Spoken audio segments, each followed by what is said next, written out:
সবাইকে দীপাবলির অগ্রিম শুভেচ্ছা ও ভালোবাসা। আজকের ভিডিওতে আপনাদের জন্য নিয়ে এসেছি দীপাবলি স্পেশাল বেসন ও ছোলার ডাল ছাড়াই মতিচুর লাড্ডুর রেসিপি। দেখুন কত সুন্দর মতিচুর লাড্ডু তৈরি হয়ে গেছে। বেসন ছাড়া বা ছোলার ডাল ছাড়াও যে এত সুন্দর লাড্ডু তৈরি করা যায়, রেসিপিটি না দেখলে কিন্তু আপনারা বিশ্বাস করতে পারবেন না। সম্পূর্ণ ভিডিওটি দেখার অনুরোধ রইল। লাইক, কমেন্ট, শেয়ার করবেন।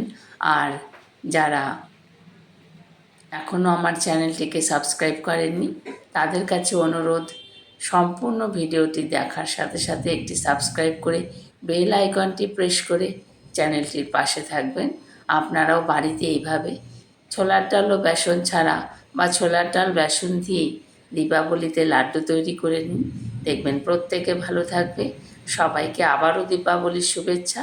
সবাই ভালো থাকবেন, সুস্থ থাকবেন। ধন্যবাদ সবাইকে।